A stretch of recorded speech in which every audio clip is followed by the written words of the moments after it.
오늘 주님이 우리에게 주신 말씀은 사도행전 14장 1절부터 7절까지 말씀입니다. 이고니온에서 두 사도가 함께 유대인의 회당에 들어가 말하니 유대와 헬라의 허다한 무리가 믿더라. 그러나 순종하지 아니하는 유대인들이 이방인들의 마음을 선동하여 형제들에게 악감을 품게 하거늘 두 사도가 오래 있어 주를 힘입어 담대히 말하니 주께서 그들의 손으로 표적과 기사를 행하게 하여 주사 자기 은혜의 말씀을 증언하시니 그 시내의 무리가 나뉘어 유대인을 따르는 자도 있고 두 사도를 따르는 자도 있는지라. 이방인과 유대인과 그 관리들이 두 사도를 모욕하며 돌로 치려고 달려드니 그들이 알고 도망하여 루가오냐의 두 성 루스드라와 더베와 그 근방으로 가서 거기서 복음을 전하니라. 사도 바울과 바나바는 이고니온 지역에 도착합니다. 그리고 하던 대로 유대 사람의 회당에 들어가서 복음을 증거합니다. 그 복음을 듣고 유대인들과 헬라인들의 많은 수가 믿음을 가지게 되었습니다. 하지만 모두가 믿는 것은 아니었습니다. 그 중에 마음을 돌이키지 않는, 오늘 말씀의 표현대로 라면 말씀에 순종하지 않는 유대인들이 있었습니다. 하지만 이들은 자신들만 믿지 않은 것이 아니라 이방인들의 마음을 선동해서 믿는 자들을 향해 악한 감정을 품도록 만들었습니다.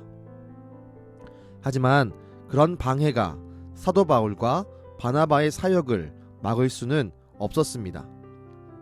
두 사도는 사람들의 악한 감정과 방해에도 불구하고 끊임없이 복음을 증거했습니다.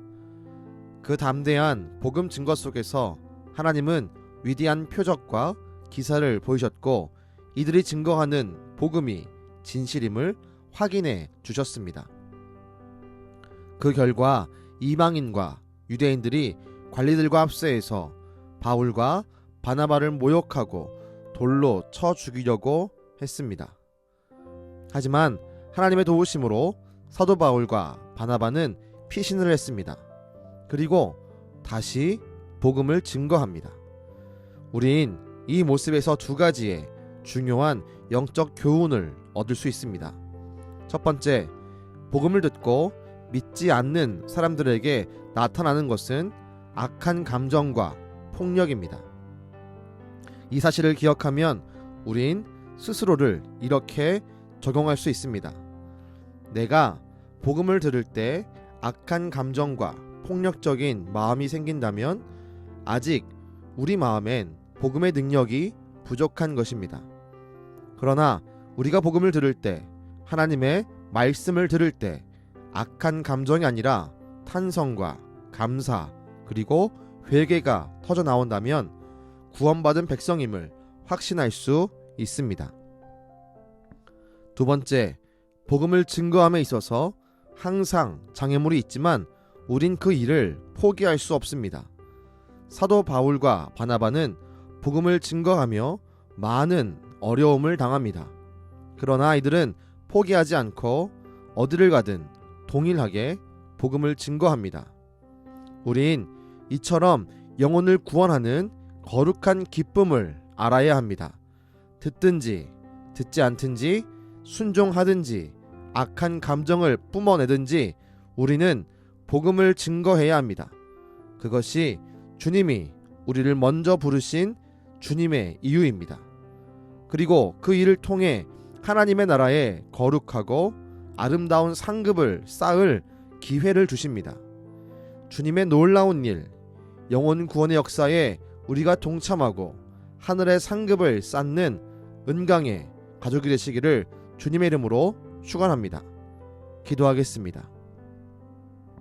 주님, 사도 바울과 바나바는 힘을 다해 복음을 증거합니다.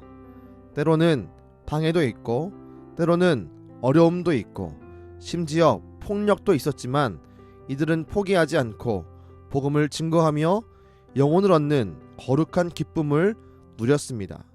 주여, 그 거룩한 기쁨을 저와 우리 모두에게도 허락하여 주옵소서.